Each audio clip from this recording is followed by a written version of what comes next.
t'aime ce matin, dans les yeux, avec conviction. Jésus t'aime ce matin. Et tu peux encore lui dire, ses voix sont meilleures que tes voix. Ses voix sont meilleures que tes voix. Ses pensées sont meilleures que tes pensées. Amen. Et c'est ce que Dieu veut emmener ce matin. J'aimerais qu'on remette le temps au Seigneur ce matin. Père éternel, à toi la gloire en ce lieu. Te prions que ta parole puisse être tombe dans la bonne terre. Merci pour chaque personne ici présente. Merci de les bénir. Tu sais comment les bénir. Tu sais comment parler à leur cœur, Seigneur. Alors ce matin, nous t'invitons, comme on a déclaré ensemble, Saint-Esprit, viens, prends toute la place. Viens régner en ce lieu. Inonde ce lieu, inonde les cœurs. Viens chavirer les cœurs. Viens saisir les cœurs, afin que les cœurs, nous puissions entrer dans ta volonté parfaite. Saint-Esprit, nous te laissons toute la place. Jésus, nous te laissons toute la place. À toi le règne en ce lieu. À toi la gloire pour les siècles des siècles. Amen. Merci, Père éternel. Merci, Seigneur. On va rechanter encore Saint-Esprit qui donne la vie. Saint-Esprit qui donne la vie. Ranime en moi ce feu pour toi. Saint-Esprit, viens par ta pluie. Rafraîchis-moi et envoie un souffle nouveau qui vienne souffler en ce lieu, souffler dans tes pensées, souffler dans ton cœur. Nouveau. Encore Église, à vous Église.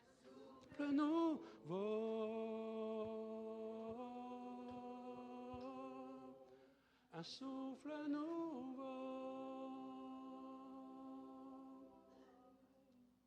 Amen. Toujours le Seigneur va chercher des adorateurs. Chaque dimanche, à chaque jour de ta vie, dans ta maison, dans ta demeure, tous les jours de ta semaine, dans ton travail, Dieu cherche des adorateurs qui l'adorent en esprit et en vérité, non pas seulement aujourd'hui, en ce jour, que le dimanche, c'est bon aujourd'hui aussi, on est ensemble. Ça nous aide. Il est bon pour des frères et sœurs de demeurer ensemble. Il y a une huile précieuse qui découle sur chacun de vos vies. Ça, c'est la parole de Dieu, c'est une évidence et c'est sa parole. Mais j'aimerais vous lire le psaume 139. Avant de commencer, j'aimerais vous lire le psaume 139. On peut même le lire à déclarer ensemble. Je pense que PowerPoint, ils peuvent le mettre à l'écran.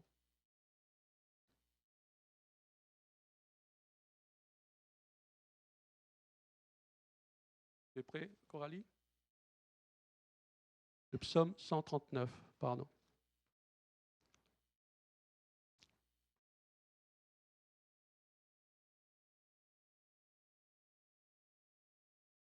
Un bon silence, mes frères et sœurs. Ce silence, c'est une préparation au doux murmure du Saint-Esprit. Ce silence, c'est une préparation à la voix de Dieu. Ne me regardez pas mon enveloppe, là, c'est le Saint-Esprit à travers de sa parole. C'est sa parole qui compte ce matin. Amen. On a toujours dit, on ne regarde pas le facteur, on regarde ce qu'il y a dans le courrier, la lettre qui est très important, la parole de Dieu. Amen. Et c'est un bon silence. Je rends grâce à Dieu pour sa présence. Oui, ce silence, Seigneur, prend toute la place. Viens régner en ce lieu. Moi, je vais le lire. Vous êtes prêts? Psaume 139.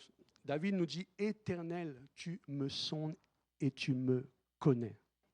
Tu sais quand je m'assis et quand je me lève. Tu pénètres de loin ma pensée. Tu sais quand je marche et quand je me couche.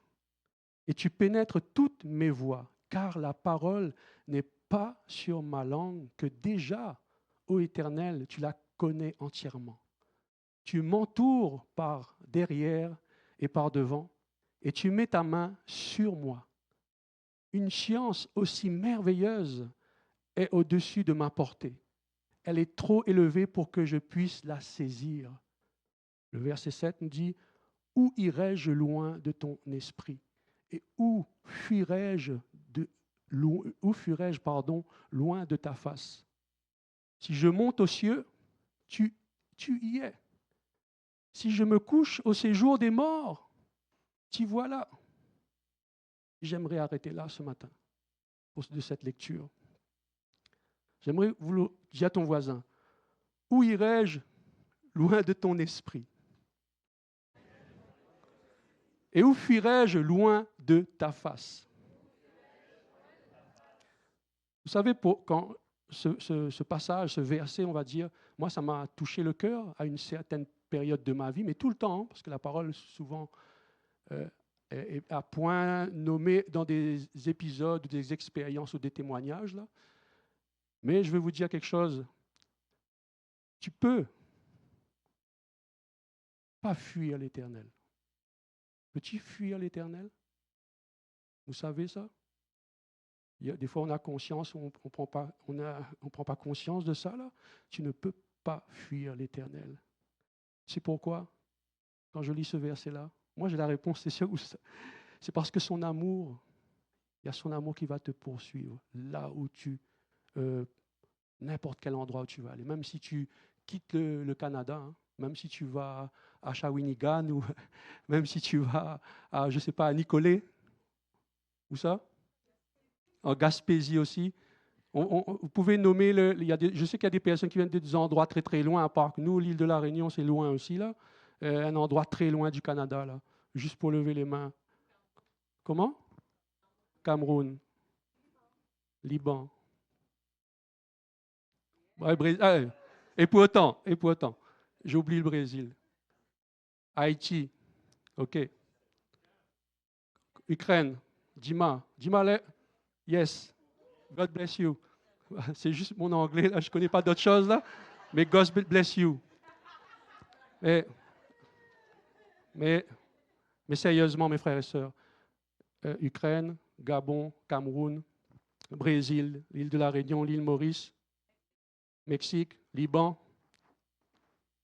Côte d'Ivoire, Cuba, Haïti, on a dit, ok. Hein? Iran, l'Iran, ok. Hey, il y a plusieurs nationalités, plusieurs nations ici, on rend grâce à Dieu pour ça, réellement. Mais ce que je veux dire que, Hélène aussi, je regarde Hélène, mais je vais dire, il y a aussi des personnes qui viennent du Cap de la Madeleine. Du Cap de la Madeleine. Il y a des personnes qui viennent de Saint-Étienne-des-Grès. Je ne veux pas dire tout le monde, il y a des personnes qui viennent du centre-ville. Là. Et il y a des personnes, quand je regarde André, il se cache, c'est juste à côté là. André, pas loin, à 2 pas. À 2 pâtés de maison. Ouais, Trois-Rivières-Ouest. Mais je ne veux pas me perdre dans ce que Dieu est en train de me dire. Mais c'est important, c'est bien de... Comment? Hey, Saint-Louis de France, waouh! La France est parmi nous. Oh, waouh! Ah, waouh! Ça, c'est magnifique, réellement. On vient tous du ciel, on retient ça. C'est un titre, un thème d'un message, hein, d'une exhortation, d'un encouragement pour un frère ou une sœur ce matin. Mais je ne veux pas m'éloigner, Seigneur, prends toute la place. À toi l'honneur, à toi la gloire en ce lieu.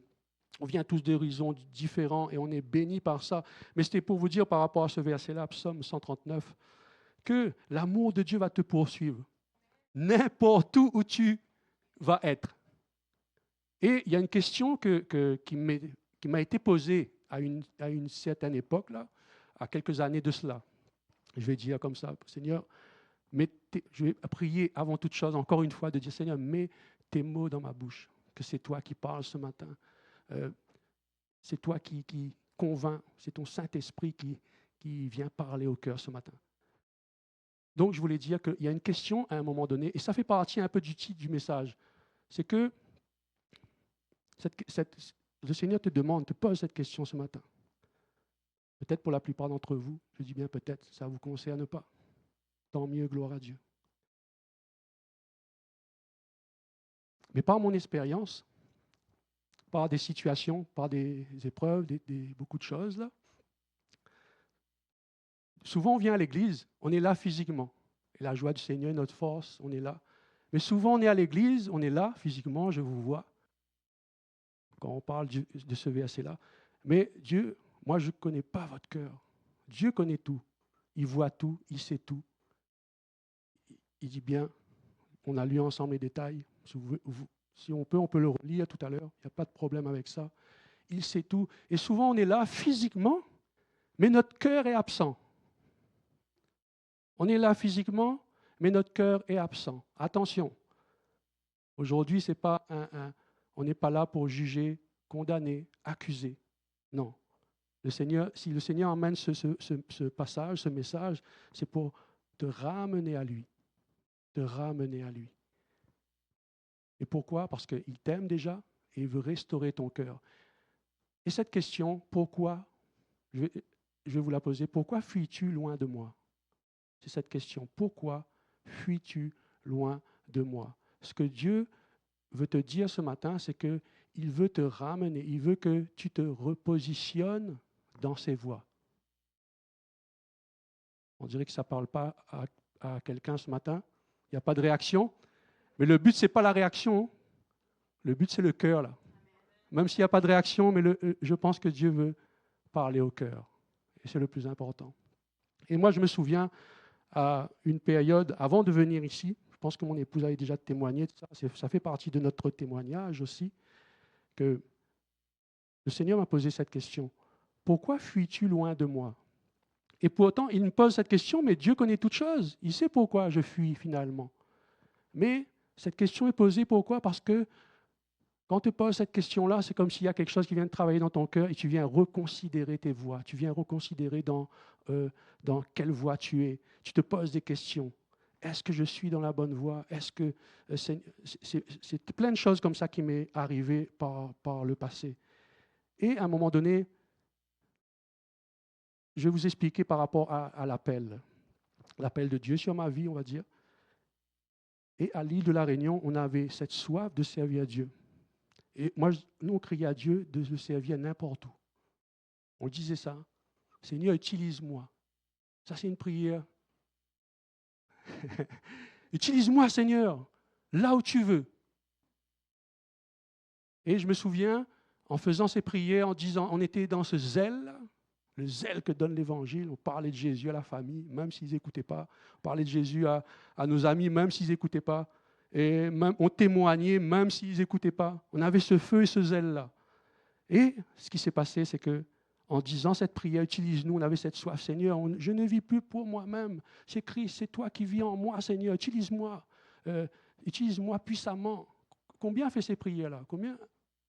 Beaucoup de personnes, je sais. Moi, je m'inclus dedans. Je m'inclus dedans. Et ces prières-là, quand on le fait sortir de notre bouche, et c'est sûr et certain, nous qui sommes nés de nouveau, ce qu'on déclare, il y a un impact, positif ou négatif. Mais en disant cette prière, utilise-nous, Seigneur. Je n'avais jamais l'idée de penser qu'il allait nous faire venir ici. Et le témoignage, ça serait que cette question que Dieu m'a posée, pourquoi fuis-tu loin de moi? Ça m'a chamboulé à l'intérieur. Pourquoi je fuis Dieu réellement? Ce qui s'est passé, c'est que mon épouse avait reçu elle était dans son travail, elle avait reçu comme un concours, je ne sais plus si c'était un concours là, mais elle avait gagné un voyage pour venir ici pendant 12-15 jours pour une immersion au Canada. Et quand elle est venue ici, ce qui s'est passé, c'est qu'elle a fait une visite, mais Dieu l'a touchée ici. Elle est allée au bord du lac, je me souviens de son témoignage, Dieu l'a touchée ici, et elle a eu la révélation que c'était ici, qu'elle devait quitter le pays pour venir ici. Mais 12 jours après, elle rentre chez nous, moi à l'île de la Réunion, focus sur mode enfant. Moi, c'était 12 jours avec les enfants. Ce n'était pas le même level, ce n'était pas pareil. Elle, c'était 12 jours dans les bras du Père, au milieu du lac, immersion, à entendre la voix de Dieu. Tout le cadre était là pour qu'elle puisse entendre sa voix. Il faut être sensible, mes frères et sœurs. Ce jour-là, elle était sensible à la voix de Dieu. Il n'y avait pas de distraction. Elle était au milieu d'un lac. Je me souviens de ton témoignage. Elle était au milieu d'un lac, sur un bateau. Il n'y avait pas de distraction autour. Là. Il y avait elle, son cœur, Dieu. Elle était sensible à la voix de Dieu. Mais ce qui s'est passé, c'est que quand elle est revenue chez nous, à l'île de la Réunion, 12 jours après, elle vient me partager son témoignage. Et elle m'a dit clairement que Dieu lui avait parlé pour qu'on quitte l'île de la Réunion, pour qu'on quitte notre pays. Et moi, je lui ai dit, vraiment, en tant qu'homme de Dieu, là, Je vais vous dire un autre secret aujourd'hui. Souvent, il y a des secrets qui sortent le dimanche. Moi, je lui ai répondu, Dieu t'a envoyé, mais il ne m'a pas envoyé moi. Et pourtant, on est mariés ensemble. On est ensemble. Donc, elle avait cette conviction-là. Moi, je n'avais pas la conviction. Mais je dis souvent pas la conviction, mais je crois qu'il faut mettre les choses à plat, là, dans mon cœur. Je vais vous dire clairement, je vais dire à mon épouse, parce qu'on dit pas la conviction. Mais quand tu es venu vers moi, et quand elle est venue, je savais que Dieu l'avait parlé. Mais j'ai fermé mon cœur. J'ai fermé mon cœur à ce qu'elle avait reçu de Dieu. Et je bénis Dieu pour nos épouses, hein, parce que souvent, Dieu parle à travers nos épouses. Et je ne vais pas tout raconter, mais d'après notre expérience, souvent, Dieu a parlé à mon épouse. Et je rends grâce à Dieu pour mon épouse ici présent, vraiment, parce que je pense que s'il n'y avait pas une épouse, c'est sûr qu'on a Dieu le Saint-Esprit. Je ne sais pas si tous les hommes sont comme ça, mais on a tendance, les hommes, à fuir la face de Dieu. On a tendance à s'éloigner de ce que Dieu est en train de nous dire souvent. Les femmes aussi, hein, attention. Mais là, je parle de mon expérience. Mais c'est pour vous dire que ce jour-là, j'ai fermé mon cœur à Dieu.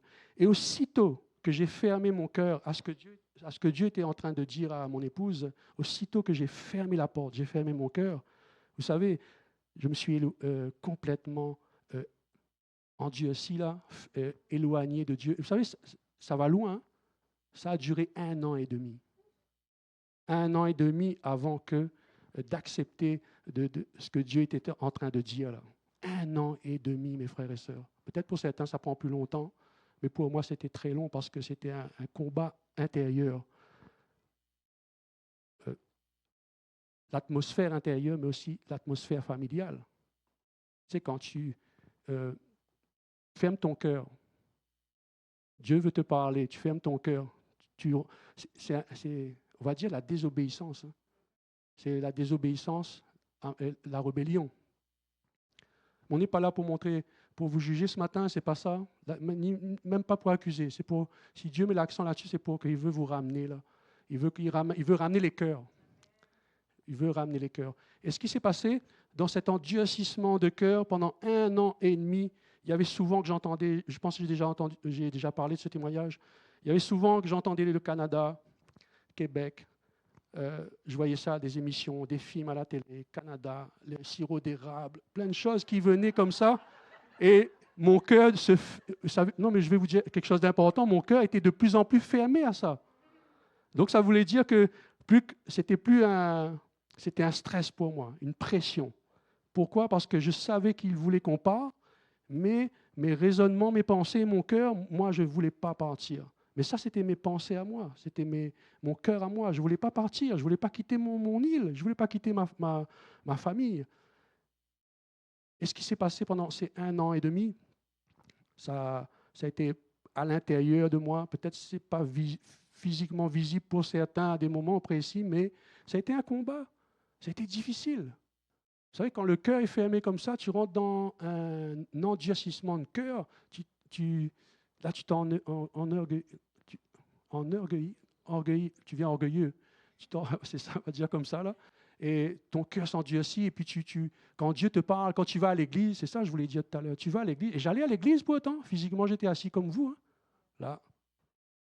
Un souffle nouveau. Un souffle nouveau. Saint-Esprit, bon, qui donne la vie, ranime en moi ce feu. Et je disais ça, mais il n'y avait pas de réanimation, il n'y avait pas. Parce que mon cœur était fermé. J'étais dans l'adoration, j'adorais Dieu. Seigneur, Seigneur, j'écoutais le message. C'était des bons messages. Là où on allait, c'était vraiment des bons messages qui étaient d'appoint pour justement la suite des choses. Mais mon cœur restait fermé à ça. 1 an et demi. Et comment, vous allez dire, comment tout ça a fait que on est devant vous, on est parti au Canada. Ce qui a fait, c'est que, encore une fois, mon épouse, je rends grâce à Dieu pour mon épouse, il y a un matin, elle est allée, comme elle habituellement, elle est partie à la prière matinale à l'église et elle est venue me voir face à face comme ça. Pour moi, ce n'était pas mon épouse, c'était Dieu voulait parler à travers elle, comme Dieu souvent il parle à travers les frères et sœurs, à travers sa parole. Et mon épouse m'a dit clairement, Yoni, Dieu m'a dit, il faut que tu cherches la face de Dieu. Va chercher sa face. Prends 3 jours, va chercher sa face. Prends 3 jours, va chercher sa face. Partage ça avec ton voisin ce matin. Même si tout va bien, mais prends 3 jours, va chercher sa face. Va chercher sa face, va chercher sa volonté, la volonté de Dieu. Et même après, quand elle est venue me voir pour me dire ça, vous savez, je lui ai dit, qu'est-ce que je vais aller faire 3 jours tout seul? Waouh! Seigneur, je vous donne ce témoignage-là, mais parce que je ne veux pas que vous arriviez à cette marche-là. Je lui ai dit, qu'est-ce que je vais aller faire 3 jours tout seul? Pourtant, je vais à l'église, né de nouveau, prie en langue. Vous savez, le Seigneur travaille les cœurs. Il a travaillé mon cœur, vraiment, et il y a encore à travailler. Hein. Jusqu'à ce temps qu'il se revienne, il y a toujours un travail à faire en chacun de nous. Mais c'est pour vous dire que je lui ai dit à ma femme, non. Je ne sentais pas le besoin d'aller 3 jours. Pourquoi 3 jours? Et pourquoi 3 jours? Mais les jours passèrent et c'était comme si Dieu était, je ne dis pas le mot, était constamment, voilà, c'est ça le bon mot, constamment à côté de moi, constamment me faire comprendre, tu dois partir, constamment, constamment, constamment, et je fermais mon cœur. Vous savez, là, quand je dis l'amour de Dieu vous poursuit, là, l'amour de Dieu poursuit réellement, mes frères et sœurs. C'est pas une imagination. Là, quand l'amour de Dieu te poursuit et quand il veut que tu rentres dans ses voies et il veut que tu rentres dans ton appel, l'amour de Dieu va se poursuivre, quel que soit le temps que ça va prendre. Et quelques jours, je ne sais plus, quelques semaines plus tard, je suis allé pendant les 3 jours. Et pendant les 3 jours, la première journée, je suis avec la Bible, mon cahier tout neuf. Je me prépare là, physiquement. Bible, cahier, neuf, stylo, louange. Et là, je fais des va-et-vient, je fais des va-et-vient. Je prie en langue, je fais des va-et-vient. Je prie en langue, je fais des va-et-vient. Je prie en langue, je fais des va-et-vient. Je m'assois sur le fauteuil, j'écoute les louanges. Je fais, Seigneur, j'entends rien. Qu'est-ce qui se passe? Je me relève, je prie en langue, je fais des va-et-vient. Je prie en langue, je fais des va-et-vient. La louange, constamment. Ça, c'est la journée et la nuit, hein, avec, premier jour, la journée et la nuit. Ce qui s'est passé à un moment donné, pourquoi j'entends pas? Pourquoi on n'entend pas? Parce que le cœur est tellement endurci, rempli de pleines choses, qu'on ne peut pas entendre la voix de Dieu.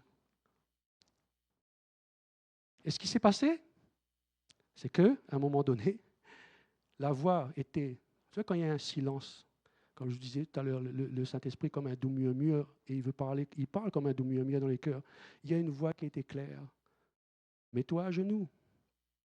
Et je me suis mis à genoux. Et le moment que je me suis mis à genoux, j'ai pleuré. Et au moment donné que j'ai pleuré, j'ai demandé pardon à Dieu. Pardon à Dieu pour l'attitude, parce qu'1 an et demi, ce n'était pas un bon comportement, une bonne attitude, hein, pour l'attitude de cœur. L'attitude, pardon à Dieu pour l'attitude, pour le comportement, pour les paroles. Parce qu'il y a des paroles qui sont sorties. Qu'est-ce que je vais faire 3 jours seul, alors que je ne suis pas seul, vous n'êtes pas seul, le Saint-Esprit est là, il t'attend, il nous attend. J'ai demandé pardon à Dieu pour aussi, le plus important, pour ma désobéissance à sa voix, à sa parole. Et on reste tous humains. À un moment donné ou à un autre, à moins que si, peut-être ça n'a jamais arrivé entre vous, mais je crois que chaque personne, chaque frère et sœur ici présent, à un moment donné, refuse d'entendre la voix de Dieu ou s'enfuit de ce que Dieu lui demande de faire par plusieurs sortes de raisons. Pour moi, il y avait plein de choses. La peur au départ, je ne voulais pas y aller, tenez tête. Non. Il y a ce côté-là. Il y a aussi la peur, il peut y avoir l'amertume aussi. l'orgueil, la désobéissance. Il y a plein de facteurs qui font que notre cœur n'est pas réceptif à ce que Dieu veut nous dire. Et pendant ces 3 jours, ce qui s'est passé, il y a eu, je vous ai dit personnellement, c'est un secret maintenant, mais ce n'est plus un secret parce que je vous ai partagé. Il y a eu cette repentance sincère de cœur, un cri de cœur, et moi je crois, et c'est un peu le thème aussi de ce message, que Dieu m'a repositionné au moment que j'ai demandé pardon à Dieu, au moment que je me suis humilié devant lui, sincèrement, avec l'humilité. Dieu m'a repositionné. Pourquoi je dis ce mot-là? Il m'a repositionné dans ses voies à ce moment-là, mais je n'avais pas cette révélation-là de suite. Il m'a repositionné dans ses voies à ce moment-là. Pourquoi? Parce que le 2e jour et le 3e jour qui ont suivi, mon cahier qui était rempli de pages blanches, mon cahier était, au 3e jour était rempli d'écritures, de feutres, mais des choses personnelles, comme une lettre, un père à un fils, ou un père à une fille, et des recommandations, des instructions à suivre. Et la première recommandation que Dieu m'a donnée, il avait déjà donné ça à mon épouse, elle avait déjà reçu ça de son côté, mais pas moi, par mon entêtement. Je vais vous le lire. Hébreux 11. Il dit, c'est par la foi qu'Abraham, lors de sa vocation, obéit et partit. Voyez ce mot-là, obéit et parti. Obéit et parti. Abraham obéit et parti. Le mot obéir, ça a été comme pas un pincement de cœur, je ne sais pas comment dire ce mot-là, là. Ça m'a saisi. C'est comme si la parole m'a saisi. Le Saint-Esprit m'a saisi à l'intérieur. J'ai pris ces paroles, obéit et parti. Il partit pour la suite, je vais le lire à tout le verset. Obéit et partit pour un lieu qu'il devait recevoir en héritage et qu'il partit sans savoir où il allait. C'est par la foi qu'il vint s'établir dans la terre promise. Et ce verset-là, mon épouse, pendant 1 an et demi, quand elle allait à l'église, le pasteur prêchait la foi.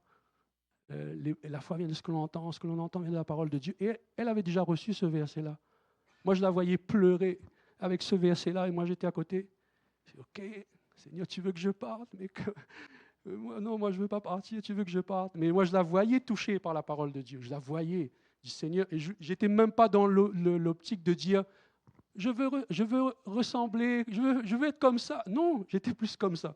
Non, moi, je ne veux pas partir. Non, je ne veux pas partir, je ne veux pas partir. Et je tenais tête. Je campais sur ma position, là, comme un enfant, comme un bébé, là.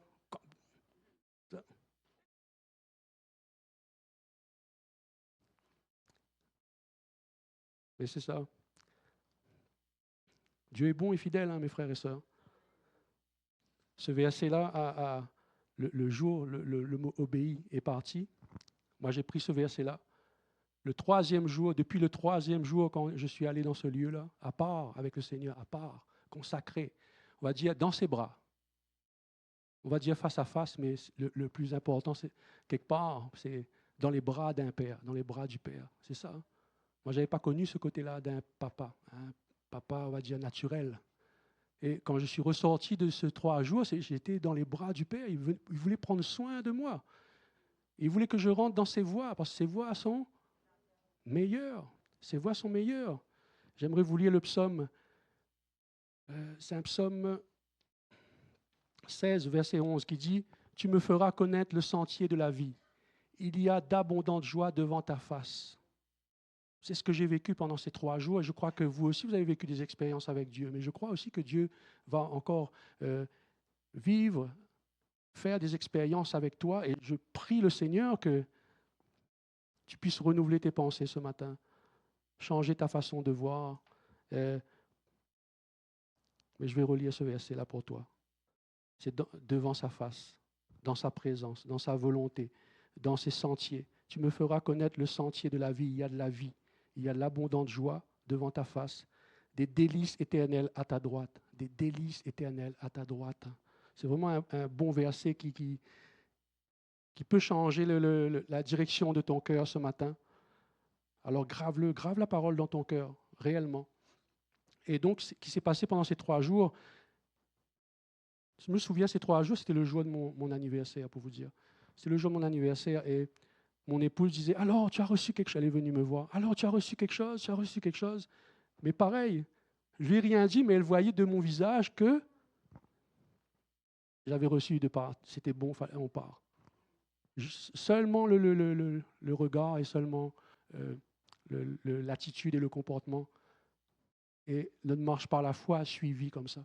Il y a eu d'autres processus de foi, comme certains le savent, là, mais il y a eu des pas de foi au fur et à mesure, d'autres questionnements, d'autres peurs, d'autres craintes, d'autres choses qui se sont arrivées par la suite. La plupart, vous le savez, là. Il y a aussi l'inconfort. Le confort aussi nous laisse dans un état de, vous savez, de ne pas entendre la voix de Dieu parce qu'on est confortable. Là. Dieu veut souvent nous faire sortir de notre zone de confort. Là. Et c'est ce qui s'est passé, surtout avec moi et mon épouse. Et on est venu ici, on est là avec vous ce matin. Et je rends grâce à Dieu pour ça, réellement. Je rends grâce à Dieu. Et j'aimerais vous partager parce qu'il n'y a pas, je pense qu'il y a beaucoup de témoignages comme ça, mais j'aimerais partager Jonas. Jonas aussi, quand tu regardes l'histoire de Jonas, comment Jonas a fui le Seigneur. Waouh! Des fois, on dit, il y a des cas, Jonas, sérieusement, comment il a fui le Seigneur? Il a payé le transport. Lui, il paye le transport pour s'éloigner de la face de Dieu. Vous vous rendez compte? Il paye. Il paye. Waouh! Mais comment c'est dangereux? Mais je peux vous dire, mais 1 an et demi était dangereux. Hein? Était dangereux spirituellement. C'est catastrophique. Ça emmène la mauvaise atmosphère, ça emmène la mauvaise ambiance, ça emmène plein de choses. Ça peut emmener la mort spirituelle aussi. Hein? Mais comme je vous dis, l'amour de Dieu, elle te poursuit. Comme Dieu poursuit Jonas. Hein? Les personnes qui connaissent l'histoire de Jonas, comment Dieu a poursuivi Jonas. Mais il lui est arrivé plein de choses. Plein de choses. J'aimerais vous lire le passage. Jonas 1, verset 1, 2. On va voir où on va s'arrêter. Jonas 1, on va commencer par Jonas, verset 1. La parole de l'Éternel fut adressée à Jonas, fils d'Amittai, en ces mots. Lève-toi, va à Ninive, la grande ville, et crie contre elle, car sa méchanceté est montée jusqu'à moi. Jonas se leva pour s'enfuir à Tarsis, loin de la face de l'Éternel. Il descendit à Jaffo, il trouva un navire qu'il allait à Tarsis. Comme je vous ai dit tout à l'heure, il paya le prix du transport. Waouh, c'est sérieux, mes frères et sœurs. Et s'embarqua pour aller avec les passagers à Tarsis, loin de la face de Dieu. Loin de la face de Dieu. Loin de la face de Dieu. Waouh! Des fois, la peur, des fois, les plein de choses dans notre cœur, de mauvaises pensées qui est là, qui nous empêchent. On est loin de la face de Dieu. Jonas est allé à l'opposé de la direction de Dieu. Il a payé, il est allé à l'opposé. Vous savez, les Écritures disent aussi que, vous avez une Bible d'enseignement, il a fait au moins 4500 kilomètres de Ninive. Là. Vous vous rendez compte? Comme si là, non, change de pays. Change de ville, même pas de ville, c'est aller à l'autre côté, là, l'autre bord, l'autre côté réellement. Et ce qui s'est passé par la suite, Dieu envoya une tempête. C'est Dieu qui envoyait la tempête. Des fois, on a des tempêtes qui sont en face de nous, là, comme la fois dernière, on parlait de tempête ici à l'église, dans la barque. Mais là, il y a des tempêtes que notre désobéissance attire ces tempêtes-là sur nos vies. Là. Ils attirent, c'est catastrophique pour chacun. Là. C'est pas bon. C'est pas la bonne atmosphère. Et la désobéissance de Jonas, on voit aussi qu'il y avait un équipage dans le bateau. Vous vous rendez compte, la désobéissance a mis tout le monde en danger. Tout le monde en danger. Mais quelque part, je vais dire, c'est un bon danger. Pourquoi? Parce que Dieu est tellement miséricorde qu'il fait grâce qu'à un moment donné, même l'équipage a réalisé que tu es un grand Dieu. Tu es un grand Dieu, Jonas. Tu es un grand Dieu, miséricordieux. Pourquoi fuis-tu? Il est écrit aussi que Jonas dormait sous la cale du bateau. Il dormait dans le bateau pendant la tempête. Et comment tu peux dormir comme ça? Il fallait que l'équipage vienne et tire au sort, toutes ces choses-là. Mais c'est pour ça, moi je vous dis, Dieu permet ça pour vous ramener. Parce que quand tu regardes la finalité de Jonas, c'est ça la bonne nouvelle là-dedans. Là. Ce n'est pas pour juger, te condamner ou t'accuser, mais il veut te ramener dans la bonne voie, dans la mission. Il veut te ramener dans la mission. Il veut te ramener dans ton appel, de ce que Dieu t'a dit dans ton cœur. Il veut te ramener là. Pas là-bas. Là. Pas derrière. Et souvent, on est comme ça, malheureusement. Souvent, l'homme fuit. La femme aussi. Vous savez, tout le monde a un GPS ici. Vous avez le GPS, tout le monde? Moi, il m'est arrivé quand je suis arrivé à Trois-Rivières ici, je suis allé voir André. Je suis allé une fois chez lui. Et je suis allé sans GPS. Je suis allé une fois. Ça va André, tu vas bien? Je suis reparti, mais quelques semaines plus tard, je ne m'en souviens plus trop là. Il fallait que j'aille chez André ou prendre quelque chose ou chercher quelque chose. Je ne sais plus le détail, mais je suis allé, mais j'avais oublié mon téléphone. Et là, pourtant, c'est pas loin. André est juste à côté, avec la voiture. Ah, j'ai pris du temps. J'ai tourné, rentré. Ça. Je n'ai pas trouvé la maison d'André. Je rentre chez moi pour aller prendre le téléphone. Allô, André? Il dit non, Yoni, quand même. Je dis oui, mais quand on n'est pas habitué. Je veux te faire comprendre. C'est le Saint-Esprit, notre GPS. Là. Combien de fois il est arrivé? Je vais dire pour moi, c'est un autre secret. On met le GPS pour aller à tel endroit, tel lieu. Une fois, on est allé à Toronto. Le plus loin qu'on est allé en voiture, c'est à Toronto. Et je mets le GPS. Mais combien de fois on parle dans la voiture, moi et mon épouse, et moi je suis distrait, ou sinon mes pensées sont pleines d'autres choses. Là. Je pense à notre arrivée, ou plein. Dans notre tête, il y a plein de choses. Et combien de fois on rate pour aller... Ça vous est déjà arrivé? Sérieusement? Bon, je ne suis pas tout seul. Moi, je dis à mon épouse, peut-être c'est la vieillesse, là, mais bon, ce n'est pas la vieillesse. Hein. On rajeunit comme l'aigle, donc ce n'est pas possible. Mais ça arrive souvent que tes pensées sont pleines de choses, là, et tu dois aller à un endroit, et là, à un moment donné, au moment de tourner, le GPS te dit, tourne à gauche. Hein. Et soit tu n'entends pas parce que tu as plein de choses, le cœur ou la tête est obstruée par d'autres choses, et tu rates l'entrée. Et qu'est-ce qui se passe? Le GPS recalcule une trajectoire. Tout est beau, mais on perd du temps. C'est long, c'est fatigant. Surtout si tu vas à Toronto, tu rates une sortie, il faut que tu... Je ne sais pas si vous êtes déjà allé là-bas. Pour moi, j'étais impressionné par ça, de voir. On est arrivé, on a loué une voiture. C'est lié avec le message, ne vous inquiétez pas. On a loué une voiture. On descend à Toronto, 8h30, 9h, avec les pauses, avec les enfants. On arrive dans une voie, 18 voies, c'est ça? J'avais jamais vu ça de ma vie, 18 voies. Peut-être pour vous, ça ne vous impressionne pas, mais pour moi, d'où je viens, oui. 18 voies, c'était impressionnant. Et tu vois, tu es là dans le couloir, dans ta voie. Tu es là. Et à côté des rétroviseurs, tu vois, il y a une lumière. Parce que maintenant, on a des voitures sophistiquées, là.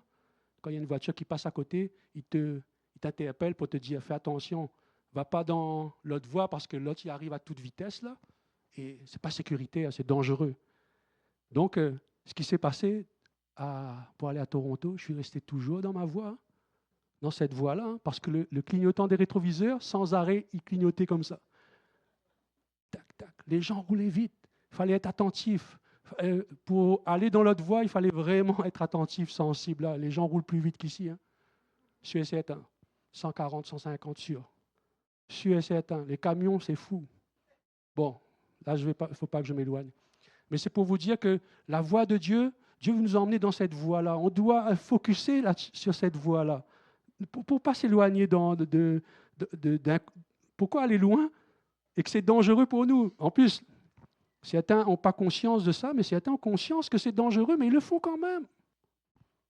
Ils le font quand même. Mais encore une fois, la bonne nouvelle, c'est que Dieu, son amour va te poursuivre quand même. Même si, même si tu t'es trompé de chemin, même si ça a fait comme ça ou comme ça ou comme ça, son amour va te toucher, te rattraper, te ramener. C'est important de comprendre ce côté-là. Et Jonas, ce qui s'est passé par la suite, Dieu donne toujours une seconde chance, même plusieurs chances, même encore plusieurs chances.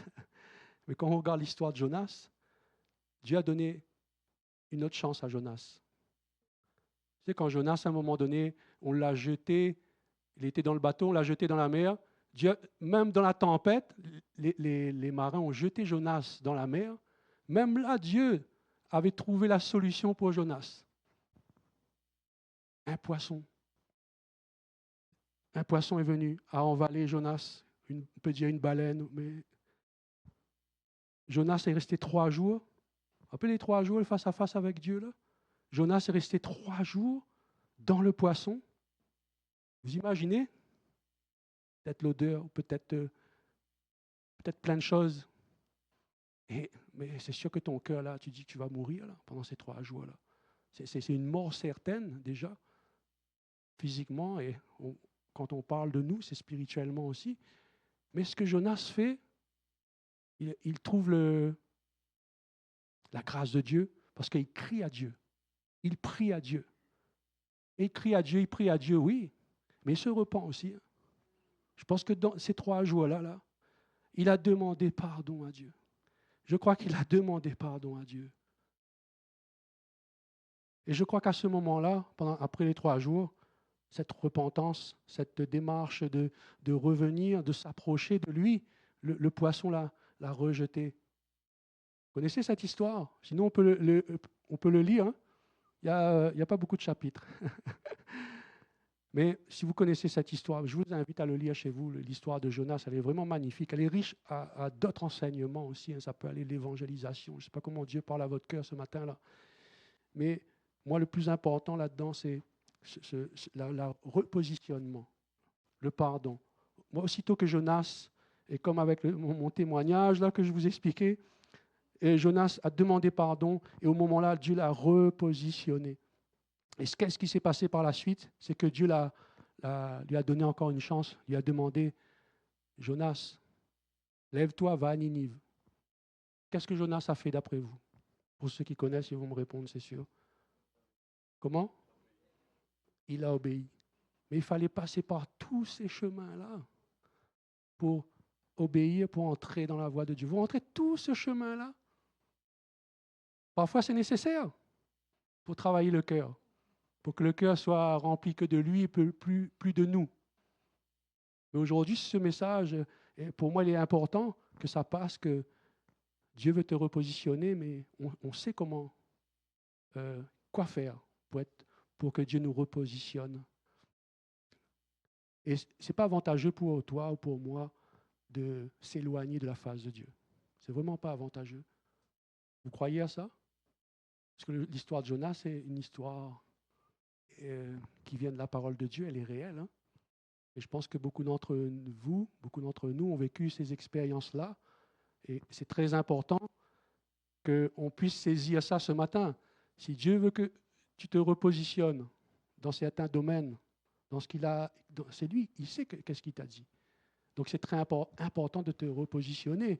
Souvent, là on parle d'appel, toutes ces choses-là, mais souvent c'est dans les petites choses. Hein. Bon, allez, il n'y a pas de petites choses avec le Seigneur. Souvent, c'est juste le Seigneur te demande, va demander pardon à un tel.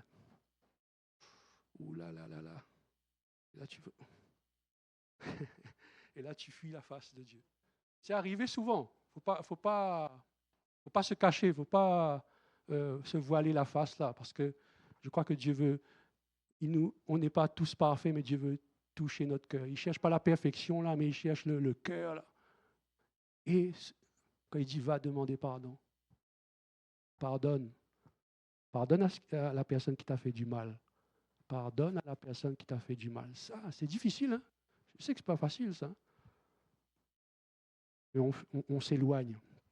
On s'éloigne de ce que Dieu est en train de nous demander. Une autre chose, on est des serviteurs. On est né de nouveau. On a reçu le Saint-Esprit. On est le temple du Saint-Esprit. Amen. Alors je le crois et je le déclare avec une joie immense qu'on est le temple du Saint-Esprit. Dieu nous a appelés à servir. Combien de fois Dieu nous demande, va servir, va. Il y a l'église, mais aussi dans autre chose. Combien de fois? C'est important. Combien de fois on résiste? J'ai cherché le mot tout à l'heure, j'avais mis entre parenthèses. On résiste à Dieu. Il y a une résistance. Une résistance.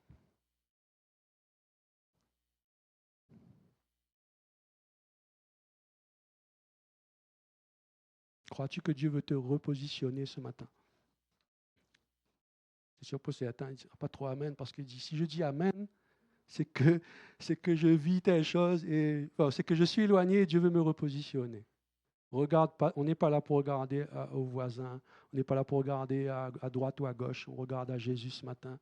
On est tous passés par des voies, des chemins contraires à ce que Dieu nous demande. Et je sais que ce n'est pas facile pour certains. Ce n'est pas évident. Ce n'est pas facile. Je vous dis pour moi, d'une sincérité de cœur, de quitter, de venir ici, ce n'était pas facile. Pas facile. Mais le Seigneur était là. J'ai vu la grâce de Dieu. Comme Jonas, j'ai vu la grâce de Dieu. Et ça nous suffit aussi. Ça nous suffit de voir la main de Dieu. Quand on voit la main de Dieu là, c'est le plus grand réconfort. C'est le plus grand trésor que tu puisses avoir sur cette terre. Quand il y a la grâce de Dieu sur ta vie, la main de Dieu sur ta vie, c'est la plus grande récompense, le plus beau trésor. Tu peux avoir toutes les richesses du monde, mais tu peux être le plus malheureux. Mais la grâce de Dieu, l'amour de Dieu, la compassion de Dieu, quand Dieu a le regard sur toi, sur ta vie, là, waouh, ça vaut tout l'or du monde. Tout l'or du monde, mes frères et sœurs. On est bénis, on est des privilégiés. Ben pour moi, en tout cas. Donc, le pardon nous repositionne. Amen. J'aimerais vous inviter à vous lever. J'aimerais qu'on prie ensemble. J'aimerais que Pascal vienne avec la guitare.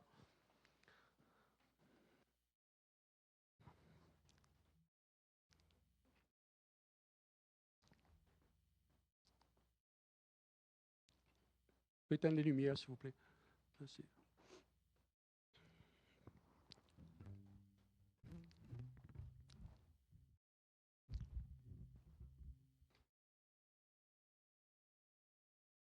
J'aimerais que là où tu es, on ne cherche pas, moi je ne cherche pas à ce que quelque chose de visé sur ta vie, là, qu'il y a un regard physique des frères et sœurs sur ta vie, ce n'est pas ça le but.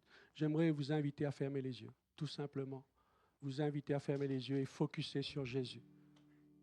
Car lui seul compte ce matin. Et quel que soit ce que tu traverses, il a les yeux rivés sur toi. Il est avec toi. Il est avec toi. Dis à toi-même, Jésus est avec moi. Jésus est avec moi. Jésus est avec moi. Vous savez, on a la grâce qu'on peut venir devant lui, de parler à lui seul. Et si c'est ton cœur ce matin, tu peux le dire à voix haute. Même moi, je vais le lire, le dire. Hein. Je désire, c'est comme le chant, je désire, Seigneur, que tu me repositionnes. Si tu vois qu'il y a des choses qui ne te glorifient pas, que ton Saint-Esprit me saisisse ce matin et me repositionne dans tes voies. Je désire rester dans tes voies. J'aimerais que vous levez les mains vers le ciel pour recevoir. Pour recevoir. Père éternel, je te remercie pour ta parole ce matin, qui est une lampe à nos pieds, qui est une lumière sur mon sentier. Merci parce que tu es un Dieu de miséricorde et que tu ne lasses pas, que tu me tends la main. même lorsque je fuis loin de toi. Seigneur, je reconnais, comme Jonas, il m'arrive de fuir ta volonté, de résister à ton appel, ou de fermer mon cœur à ta compassion. Mais aujourd'hui, je choisis de me positionner. Je choisis de me positionner. Je reviens à toi avec un cœur humble, disponible et obéissant. Pardonne-moi mes fautes et redresse mes pas. Rallume en moi le feu de la mission. Rallume en moi le feu de la mission. Utilise-moi pour impacter comme Jonas à Ninive. Utilise-moi pour impacter ma famille. Utilise-moi pour impacter mon église, ma communauté, les personnes qui ne te connaissent pas.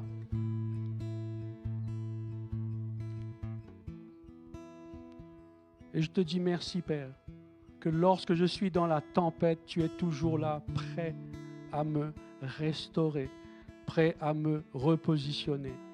Je rends gloire à Dieu ce matin pour ta parole. Je rends grâce à Dieu pour mes frères et sœurs ici présents. Seigneur, comme on l'a lu dans ta parole, tu connais leur cœur, tu sondes leur cœur, Seigneur. Merci que tu les saisisses ce matin, que tu les ramènes à toi ce matin, dans ta volonté parfaite. Dans le nom de Jésus, on a prié ensemble, que ton règne vienne et que ta volonté soit faite dans ta vie. Dans le nom de Jésus, on a prié ensemble. Amen. Je vous invite à le louer, l'adorer.